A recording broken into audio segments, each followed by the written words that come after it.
So as Richard said, my name is Mike Polley. I'm Vice President of APAC Operations for Teletech. Teletech, I'd just like to let you know a little bit about us. We don't consider ourselves simply a BPO. We actually consider ourselves a company that delivers digital solutions, improves customer experience, drives their efficiencies, and maximizes their profitability. You're supposed to be a slide up. That's me. So we're on 6 continents overall. We have almost 50,000 employees. And in the Philippines, it's almost our biggest geo with 19 delivery locations. At Teletech, diversity is really important to us. Not only do we accept people of any age, sexual orientation, we embrace the differences that those people bring to the table. I can never do justice with that. Now this is going to kind of be the hard part because that made me a little bit emotional because Teletech is the company that I've chosen to work for. So as Rich mentioned, I'm Canadian. I'm proud to be a Canadian, but when the Philippine National Anthem was playing, I'll be honest with you, after having been here for 11 years, my hand was automatically going to my heart. But being Canadian, I'm from a country that was the 4th country in the world to actually make gay marriage legal. It was the first country outside of the European Union to make gay marriage legal. But in 1996, I was working as a bartender in a sports bar in Canada, and my job was going pretty well. I was also in my very first relationship. And every night, 3 a.m., the bar would close, my partner would pick me up out front, and then one day my boss called me into the office, and he said, "Mike, there's some rumors. You're doing a good job, but these rumors really bother me." And he looked at me straight in the eye, and he said, "I'm sorry, Mike, but I don't want any limp-wristed faggots working for me." That comment that day affected the next 20 years of my life. Flash to 2007. I get the opportunity to come to the Philippines on a temporary 1-year assignment. 11 years ago. Like I told you, I really felt accepted here from day one, but not the way I did in Canada.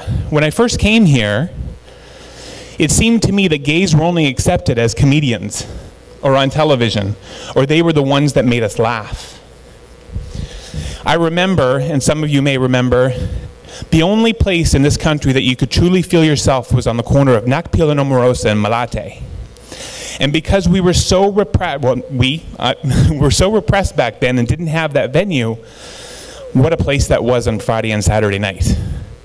But we could only be who we were on Friday and Saturday night. I was still repressing some of those feelings from Canada. I cannot believe that I'm standing here today in the Diversity Summit in this country. I'm proud to be representing, but what I'm really proud of is the fact that I've accepted myself as well. In 2018, I marched in my very first Gay Pride Parade in June. And what a day it was. There was 25,000 people there. And the environment was just incredible. And we were celebrating like no other culture can than in the Philippines. It was loud, there was drums beating. But we were delayed by 2 hours. And the reason we were delayed by 2 hours is because there was protesters outside, but we never thought anything of it. We made the best of it. 2 hours later, we finally started to move, and we were walking out of the sports complex in Marikina, and we came out the gate, and I turned the corner, and the first thing I saw was a Caucasian man with people behind him and a huge sign that said, "God hates fags." I saw that word again. It's been 20 years those feelings came across. But I looked 10 feet in front of me, and I saw my boss, Arthur Nowak, waving the gay pride flag as proud as he could. I looked behind me, and I saw 1,000 people from my company that were in support of me. I looked to my right, and I saw my partner of 6 years. And I grabbed my partner's hand, and I raised it as high as I could. And I looked at that man with that sign that said, "God hates fags." And first I said, "Not my God."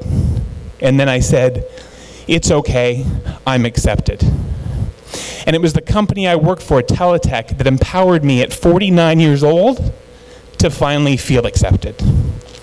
That's the power of diversity.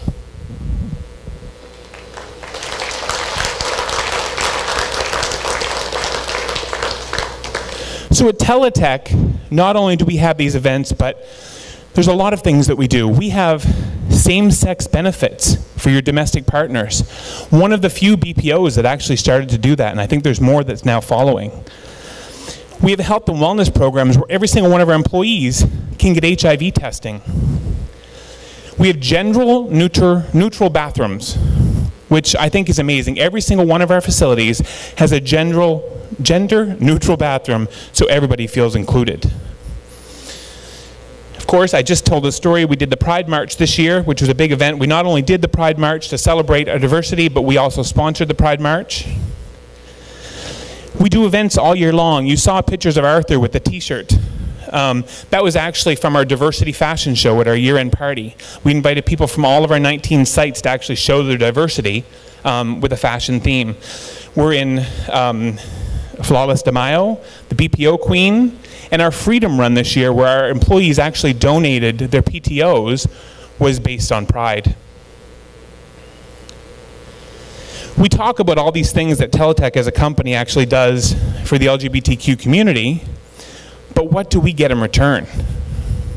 The returns, I can tell you, are tenfold. We get dedication. When employees feel that they're accepted, they'll lead the innovation and the creative solutions that we provide to our customers. By being inclusive, performance is maximized because employees like to share their perspectives and their talents. The more accepted employees feel, the more engaged in the company's goals they are. You can see, oh, sorry, I forgot this was under my control. You can see here, Teletech has an 82 Net Promoter Score. 82. That's massive in this industry. We also have a 75% employee engagement score. And that has to do with us being able to include and be diverse. The number one thing is by being diverse, we're also able to attract some of the best talent.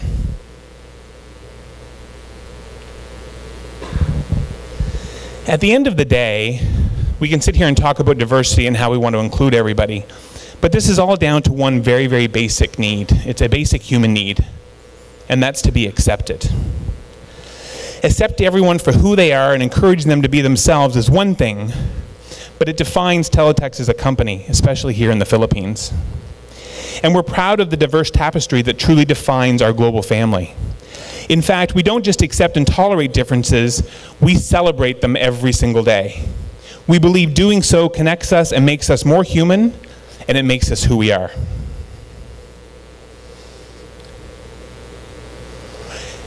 At Teletech, one of my very favorite values that we have as a company is act as one.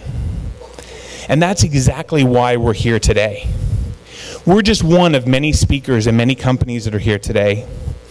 And if anybody takes a tiny minute bit of inspiration and decides to include people of all races and colors, sexual orientation into their company, and they really embrace diversity, then we've done what we've come here to do today. I want to thank you for listening to me ramble. I'm not a natural speaker. You can tell when I talk from my heart, I get a little bit emotional on this subject. But today we're going to have some amazing things happen. We have some speakers. We have some events that you're actually going to partake in. And I really hope that today you enjoy the events, and I hope that each and every one of you feel accepted when you walk away. Thank you.